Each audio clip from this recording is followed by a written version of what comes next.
নিশ্চয়ই ভালো আছো।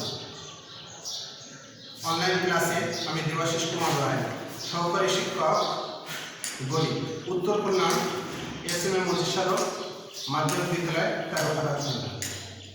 আমি আজকে তোমাদের দশম শ্রেণী গণিত ক্লাস নিই। 1 2 3 4 5 6 7 এইভাবে যদি n পর্যন্ত চলতে থাকে তাহলে এই সংখ্যাটিকে আমরা কি বলি? এই সংখ্যাটিকে বলে আছে আমরা স্বাভাবিক সংখ্যা। তাহলে এটাকে আমরা কি বলবো? স্বাভাবিক সংখ্যা। এই স্বাভাবিক সংখ্যাকে যদি আমরা 2 দ্বারা গুণ করি,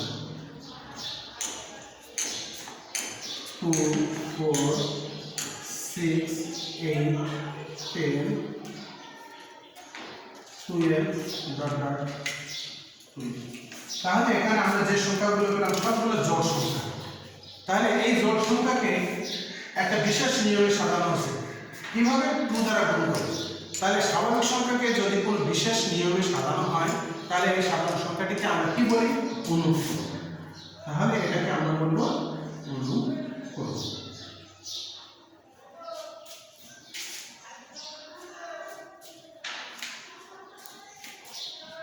Two, 4, 6, 8, 10.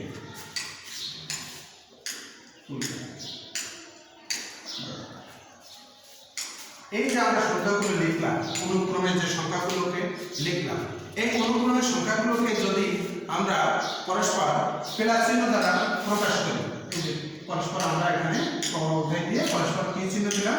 প্লাস চিহ্ন। তাহলে এই যে একটি ধারা পেলাম, এই যে সংখ্যাগুলো পেলাম, এটাকে বলা হয় একটা ধারা। তাহলে অনুক্রমের সংখ্যাটিকে যদি পরস্পর প্লাস চিহ্ন দ্বারা যুক্ত করা হয় তাহলে সেটাকে কি বলা হয়? ধারা। আমরা এখানে তোমাদের হচ্ছে দুই প্রকার ধারা নিয়ে আলোচনা। একটা হচ্ছে ধারা, তাহলে কয় প্রকার হবে? দুই প্রকার। একটা হচ্ছে সসীম ধারা আর একটা হচ্ছে অসীম ধারা। সসীম ধারাটা কি? যদি কোনো ধারা, এই যে আমরা লিখলাম 2 4 6 8 10 12 ডট চলতে থাকে, অর্থাৎ এর কোনো সীমা নাই, তাহলে এটাকে বলবো আমরা অসীম ধারা। আর যদি এরকম ভাবে লিখি 3 6 9 12 ডট লাস্ট হচ্ছে, তাহলে এটাকে বলবো আমরা সসীম ধারা। সসীম ধারা। আর উপরেরটাকে আমরা বলবো অসীম ধারা। তাহলে ধারা আমরা কয় প্রকার জানলাম? দুই প্রকার। একটা হচ্ছে অসীম ধারা আর একটা হচ্ছে সসীম ধারা। অসীম কথাটির অর্থ যেটা গুণে শেষ করা যায় না, সসীম কথাটির অর্থ যেটা গুণে শেষ করা যায়। এবার এই সসীম ধারাকে আবার কয় ভাগে ভাগ করা যায়? দুই ভাগে ভাগ করা যায়। সসীম ধারা যেটা তোমাদের বইয়ের 13.1 আলোচনা করা আছে সসীম ধারা। এই সসীম ধারা আবার দুই প্রকার।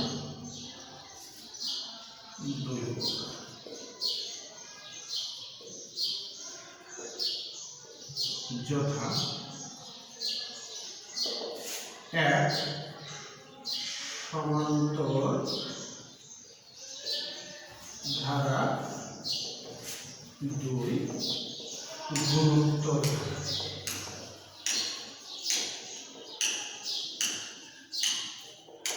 এই সমান্তর ধারা কাকে বলে? যদি কোনো ধারা পূর্ববর্তী ও পরবর্তী পদের অন্তর সবসময় একই সংখ্যা থাকে তাহলে সেই ধারাকে আমরা বলবো সমান্তর ধারা। আর গুণোত্তর ধারা কাকে বলে? যদি কোনো ধারা পূর্ববর্তী ও পরবর্তী পদের অনুপাত সবসময় একই সংখ্যা থাকে তাহলে সেই ধারাকে বলবো গুণোত্তর ধারা। আজকে তোমাদের আমি সমান্তর ধারা সময় নিয়ে আলোচনা করব। তার আগে এই সমান্তর ধারা সম্পর্কিত হচ্ছে কয়েকটা সূত্র আছে, আমি আগে সূত্রগুলোকে একটু লিখে দিই।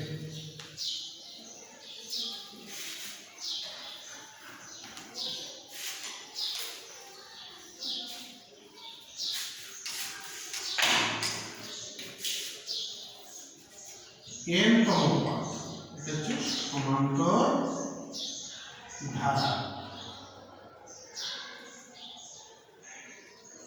সমান্তর ধারা এক নম্বর সূত্রটা হচ্ছে n তম পথ। তাহলে n তম পথের সূত্রটা কি হলো? a plus n minus 1 into b। আর 2 নম্বর সূত্র হলো সমান্তর ধারার প্রথম n তম পদের সমষ্টি। তাহলে প্রথম n তম পদের সমষ্টি, এই সমষ্টিকে আমরা Sn দ্বারা প্রকাশ করি। Sn দ্বারা প্রকাশ করি। তাহলে সূত্রটি হলো n by 2 into 2a plus n minus 1 into b। এখানে a দ্বারা কি বোঝানো হয়েছে? এখানে a দ্বারা বোঝানো হয়েছে এই সমান্তর ধারা প্রথম পদকে a দ্বারা বোঝানো হয়েছে, প্রথম পদ। b দ্বারা কি বোঝানো হয়েছে? সমান্তর ধারা সাধারণ অন্তরকে b দ্বারা প্রকাশ করা। সাধারণ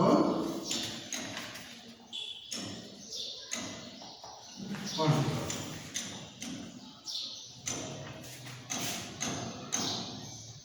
n দ্বারা কি বোঝানো হয়েছে?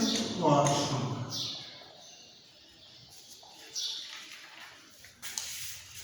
তাহলে এখানে a দ্বারা আছে প্রথম পদ, b দ্বারা সাধারণ অন্তর, n দ্বারা আছে পদ সংখ্যা। অর্থাৎ আমি কয়টা পদ নেব সেই পদ সংখ্যাকে n দ্বারা প্রকাশ করা হয়েছে।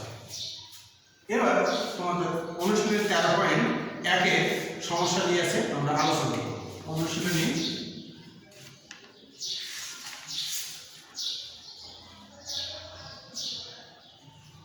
13.1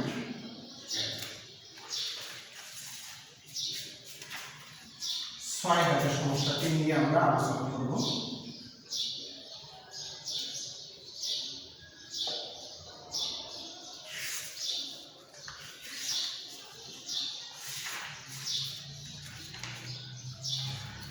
Eight plus 11, 14, 7 এইভাবে যদি চলতে থাকে তাহলে বলা আছে যে এই ধারাটি কোন পদ 392, অর্থাৎ এই সর্বশেষ পদটা তোমাদের বলতে দেওয়া আছে 392। এই 392 কততম পদ এটা বের করতে হবে। তার আগে তোমাদের জানতে হবে যে এই ধারাটি কি ধারা, এটা সমান্তর ধারা না গুণোত্তর ধারা। এটা আমরা কিভাবে বুঝবো? এটা আমরা বলেছি যে যদি কোনো ধারা পূর্ববর্তী, অর্থাৎ এই পদটাকে বলা হয় পূর্ববর্তী, এটাকে বলা হয় পরবর্তী। পূর্ববর্তী এবং পরবর্তী পদের অন্তর যদি সবসময় একই সংখ্যা থাকে তাহলে আমরা সেই ধারাটিকে বলেছি আছে সমান্তর ধারা। তাহলে আমরা একটু অন্তর করে দেখি। 11 থেকে 8 বাদ দিলে 3 থাকে, 14 থেকে 11 বাদ দিলে 3 থাকে, 17 থেকে 14 বাদ দিলে 3 থাকে, অর্থাৎ সবসময় আমরা 3 পেয়েছি। তাহলে এই ধারাটিকে আমরা বলবো সমান্তর ধারা। এখানে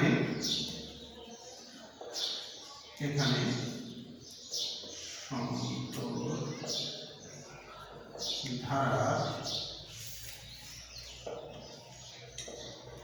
প্রথম পদকে আমরা কি দ্বারা প্রকাশ করেছি? a দ্বারা প্রকাশ করেছি। a সমান কত? a। সাধারণ অন্তরকে আমরা কি দ্বারা প্রকাশ করেছি? সাধারণ অন্তর। সাধারণ অন্তরকে আমরা d দ্বারা প্রকাশ করেছি। d সমান কত?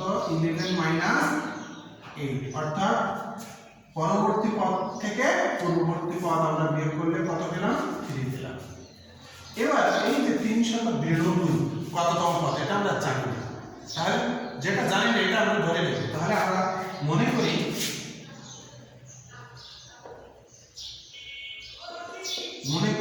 n তম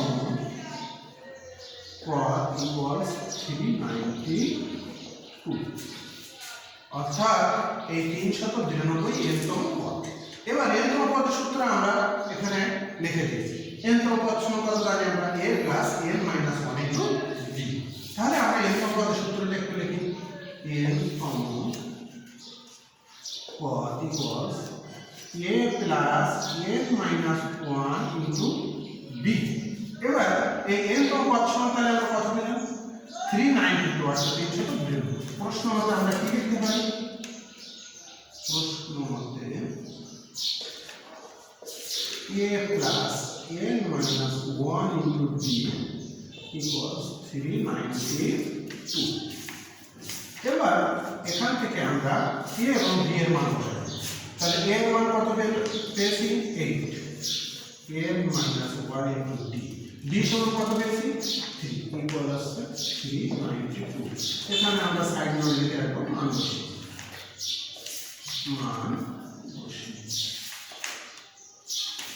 a এবং আছে b এর মান বসিয়ে বা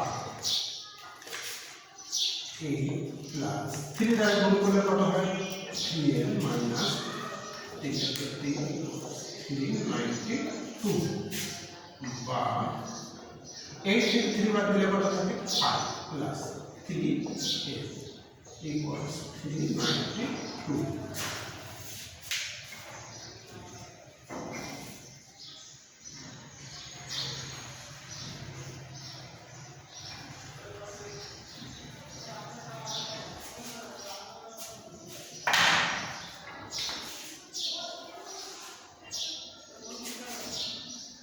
বা 3n equals 392 minus 5। অর্থাৎ পক্ষান্তর করলে যে চিহ্নটাকে তার বিপরীত চিহ্ন, প্লাস 5 আছে মাইনাস 5 আছে। 3n equals 387 বা n equals 387 ভাগ 3 n equals 129 অর্থাৎ 129 তম পদ পেলাম আমরা কত? 390। 129 তম পদ 3 অ্যান্সার পেলাম 129 তম পদ।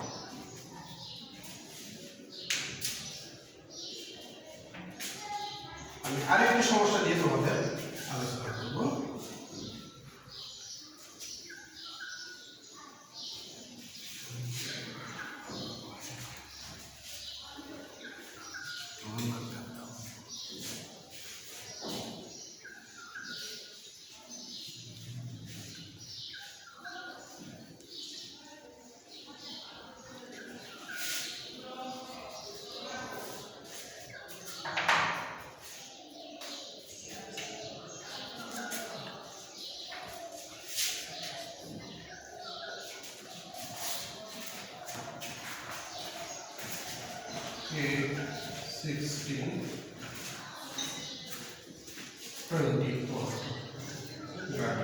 এই ধারাটি প্রথম 9টি পদের সমষ্টি কত? বলছে যে এই যে একটি ধারা, এই ধারাটির প্রথম 9টি পদের সমষ্টি কত? তাহলে আমরা আগেই মতো করে এই ধারাটি কি ধারা? এই ধারাটি আছে, তাহলে পূর্ববর্তী পদ থেকে আমরা পরবর্তী পদের অন্তর্ভুক্ত করলে আমরা পাই এখানে 8 অর্থাৎ 16 থেকে 8 বাদ দিলে 8 থেকে 24 থেকে 16 বাদ দিলে 8 থাকে। তাহলে এই ধারাটি সমান্তরাল হবে। এখানে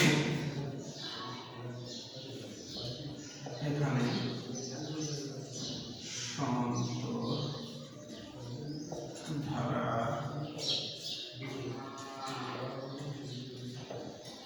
প্রথম পদ এই কত পেলাম? 8। সাধারণ অন্তর কত পেলাম?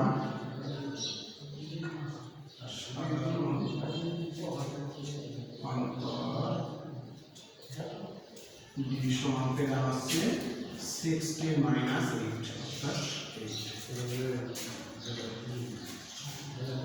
তাহলে আমাদের বের করতে বলা আছে ধারাটি প্রথম 9টি পদের সমষ্টি কত। তাহলে আমরা সমষ্টি সূত্র এখানে আছে জেনেছি যে সমষ্টি সূত্র ধারার প্রথম n তম পদের সমষ্টি কত s n সমান সমান n by 2 into 2a plus n minus 1 into d। তাহলে n তম পদের সমষ্টি সূত্র যদি এটা হয় তাহলে n এর পরিবর্তে শুধু আমাদের বলা আছে 9টি পদের সমষ্টি কত। তাহলে আমরা আগে লিখি ধারাটির প্রথম n তম পদের সমষ্টি যদি আগে লিখে তাহলে ধারাটির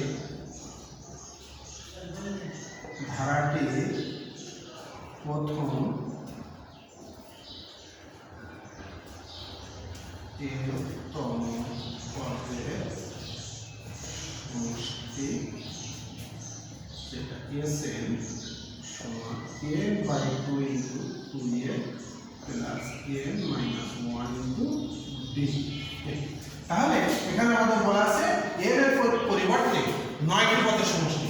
তাহলে আমরা লিখতে পারি ধারাটির প্রথম 9টি পদের সমষ্টি যেটাকে আমরা S9 লিখতে পারি।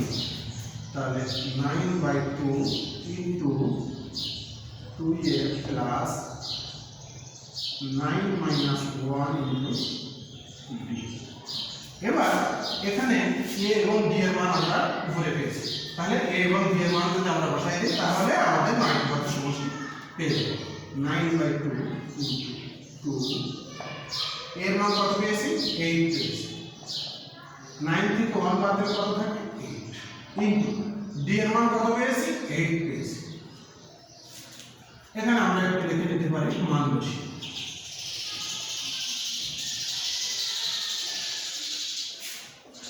9 বাই 2 তাহলে 2 এর সাথে 8 গুণ করলে 16 প্লাস 64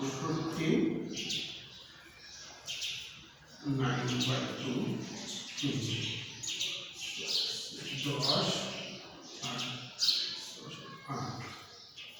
এখান থেকে কেটে যদি আমরা ছোট করি তাহলে আমরা কত পেলাম 360। অর্থাৎ ধারাটির প্রথম 9টি পদের সমষ্টি আমরা কত পেলাম 360। এটাই ছিল আমাদের কাছে।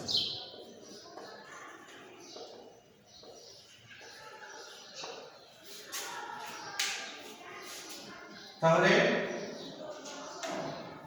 আমাদের এই যে দুই n তম পদের একটা অঙ্ক আমরা করেছি আর প্রথম n তম পদের সমষ্টি। তাহলে এই চ্যাপ্টারে আর পরবর্তী ক্লাসে তোমাদের সাথে কথা বলবো। সকলকে ধন্যবাদ। যেটা আমি আমার ক্লাস এখানে শেষ করছি।